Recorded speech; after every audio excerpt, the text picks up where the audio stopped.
아침에 일찍 출근을 해서 진료를 시작하기 전에 진료를 준비하는 과정에서 컴퓨터를 켜고 메일 같은 것도 확인하고 유튜브에 혹시 새로운 댓글이나 구독자가 있는지를 확인하는데, 또 구독자가 한 명 늘어나면 지금은 초창기인지라 매우 반가운 마음에 어떤 분이신지 하고 한번 확인을 해봅니다. 그분의 채널에 들어가 보면 그분이 올려주신 영상이나 최근에 재생된 영상 목록 같은 것도 확인할 수 있는데요. 최근에 구독해주신 구독자님 재생 목록을 봤더니 얼굴 비대칭에 대한 내용이 많이 있었던 걸 보고 저도 얼굴 비대칭에 대해서 한번 내용을 준비해보면 좋겠다는 생각에 이번 영상 준비해봤습니다.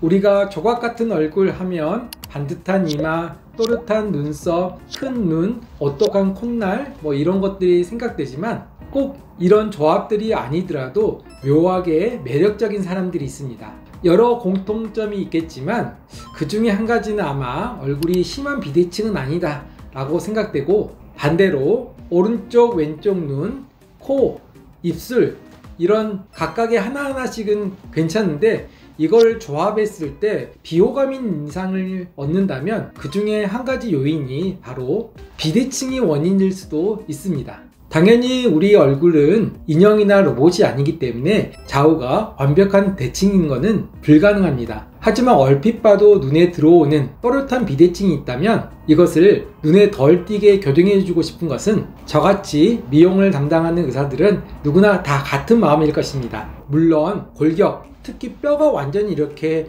심하게 틀어진 경우라면 당연히 뼈를 수술해 주는 경우가 가장 확실한 방법이겠지만 이런 경우는 사실 그렇게 많지는 않고 거의 대부분의 경우는 시술적인 방법으로도 충분히 만족스러운 결과를 얻을 수 있는데요. 얼굴의 좌우 비대칭을 조절해 주는 방법 중에 한 가지는 큰 부위를 줄여주는 방법, 반대로 부족한 부위를 늘려주는 방법, 이렇게 두 가지를 생각해 볼 수 있겠습니다. 사이즈가 큰 부위를 줄여주는 방법으로 어떤 것이 있는가 간단히 생각해 보면, 우선 사각턱, 보톡스처럼 근육을 일정 기간 힘을 빼놔서 근육의 사이즈를 줄여주는 방법, 또 요즘에 많이 하고 있는 스킨 보톡스도 피부를 좀 타이트하게 달라붙게끔 해줘서 저는 개인적으로 축소 보톡스라고도 표현하고 있는데요. 이것도 마찬가지로 볼륨을 조금 줄여주는 효과가 있겠습니다.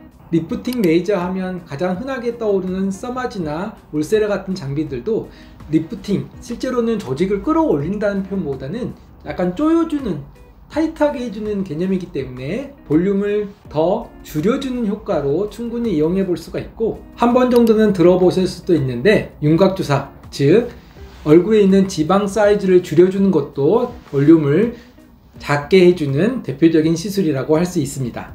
반대로 부족한 볼륨을 채워주는 시술로는 필러와 콜라겐 유도 시술, 이렇게 두 가지로 나눠볼 수 있는데요. 현실적으로는 볼륨을 줄여주는 시술보다는 볼륨을 채워주는 쪽이 더 쉽게 접근할 수 있는 내용이라서 볼륨을 채워주는 방법에 조금 더 포커싱을 해보면 시술을 받는 고객님 입장에서는 무엇보다도 시술이 안전하고 결과가 굉장히 자연스러우면서 효과가 1, 2년 만에 사라지는 것이 아니고 평생 가지는 않지만 그래도 꽤나 오랫동안 안정적으로 유지가 되면서 비용이 적절하게 저렴했으면 좋겠다는 생각을 하실 겁니다. 이것들을 제 개인적인 기준에서 종합해서 생각해보면 필러보다는 콜라겐 유도 시술 쪽이 조금 더 장점이 있을 것 같고, 비용적인 측면을 따져보면 스컬트라나 엘란세 같은 수입 제품보다는 주베룩 볼륨 같은 국내 제품이 가장 합리적인 선택이라고 생각하고 있습니다.